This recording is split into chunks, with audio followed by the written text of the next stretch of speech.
Hello and welcome back. So this next portion of this little classroom tutorial has to do with turning in assignments. And so a lot of people struggle with this part because they're new to online learning. And so they know how to do the assignment, but they don't know how to turn it in. So that's what I'm going to help you with on this next part is showing you how to create and turn in assignments. Well, not create assignments, but create work for your assignments. Um, right now, I'm looking at the attendance question. That maybe this is where you left your, or maybe if you were looking at the agenda, your window might look like this. You might have the agenda still pulled up, and you want to go back to Google Classroom to finish, like, do this water cycle infographic. So you don't. A lot of people, what I see them do is I see them open a new tab and then go to your bookmarks and then open Google Classroom again. But when you do that, you have two Google Classroom tabs open, and there's nothing wrong with doing it that way. It's a free country. But you don't need to. If you're the kind of person that has like 20 tabs open, you can eliminate some of that clutter by just, instead of opening a new tab, go back to the attendance question. And to go back to the classwork, you just click on science.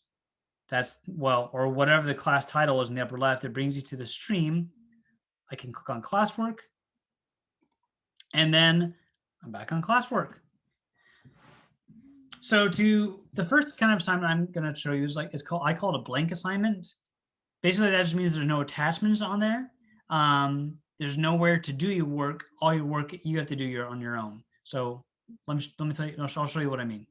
For instance, so the instructions on this one says today you will create an infographic of the water cycle. Instructions are on today's agenda. I usually don't do this anymore. I don't say instructions are on today's agenda. I will actually have the instructions on the assignment. That way, there's no question about what the instructions are. But click on View Assignment, and like I said, there's nothing here. So what am I supposed to do? And I'll get into what an infographic is later this week or next week. An infographic is basically like a detailed diagram. We'll talk about those later, but right now I just want to show you guys how to do your work in Google Classroom. So about half my students choose to do their assignments on paper, like physical paper, and the other half choose to do it on the computer. Either way is fine. I love seeing either one. Lots of people are great artists. Lots of people are really good with things like Google Docs and Google Slides.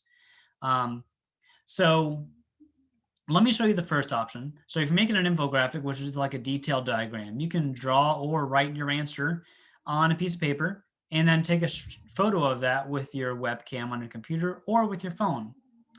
If you're using your phone, the easiest thing to do is just to download the Google Classroom app, and there will be this button that says add or create. It's just like the one right here. So if you want to upload a photo that you've taken, whether you use your webcam or your phone's camera, you click on add or create, and then you're going to click on file. And here you can either upload a file from your Google Drive. So if you're using your student drive for certain things like a Google Slide or Google Doc, you can use it here. But again, we're just going to pretend that I took a picture with my phone. And so I want to use this upload option and then click on browse. This is where it's going to look a little bit different depending on if you're a Mac user or if you're using your phone or a Windows computer or a Chromebook. But this is the Windows File Explorer because I'm using a Windows computer. And so I'm going to go to my pictures or wherever you have your photos stored. Let's see here. So I don't know if I'm going to, here we go. Here's a longitude and latitude map. So that longitude latitude map, I'm going to open that file. It's going to upload my file to Google Classroom now. I'm going to do that one more time just so you guys see it. I click on add or create, click on file, and this is where you'd have to, well, then you click on upload, browse, and then this is where you have to know where your files are kept. So I'll click on the St. Louis flag, but let's just pretend that this is my homework that I want to turn in. So that's how you attach a file from your computer or a phone. Remember, these could be photographs as well. You guys saw photos appear in my file explorer that I did not attach. So right now I could click turn in. and I could have my work attached. So that's if you're doing that option is really good if you're using your phone, or sorry, if you're doing your work on paper. I'm gonna just delete these attachments for a second.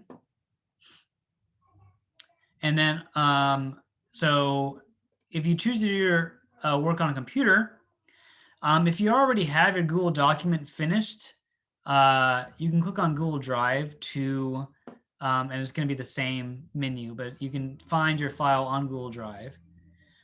But if you haven't started your work yet, you could click on Create New Docs or Slides or Sheets or Drawings. For my science classes, docs and slides are what most people use.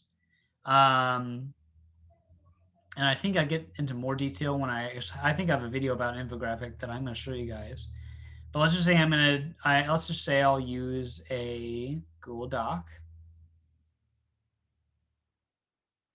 And it's going to create a new document for me. Once it creates a new document, there we go. It opens a new tab automatically. So now it's going to create a document with my name on it and the name of the assignment. So this is my assignment.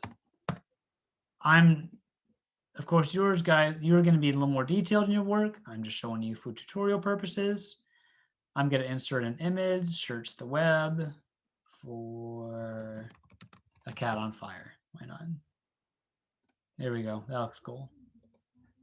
Okay, so this has nothing to do with the assignment, but you can insert pictures. You can type stuff out.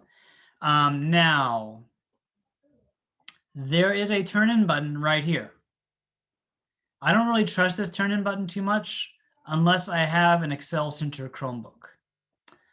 I think Google might have fixed this by this point. I think they might have fixed this turn-in button so it works no matter what computer you're using. And if you're using a phone, I'm not actually sure how this works. So if you have questions on that, let me know. So unless you're using an Excel Center Chromebook, I recommend that you go back to your assignment. Here's your document right here. And notice that if you go back to your document, it tells me when my last edit was, so it's saving automatically every second. You would click on turn in here. That's probably the best way to turn in your work, is to use this turn in button on this page. Like I said, if you're using a student Chromebook, this turn in button should work. Whatever the case, whether I attach something from my computer, or if I use Google Slides, Google Docs, or a drawing, whatever, I click on turn in to complete my work. So please do not forget, this turn in button is the way to finalize your work.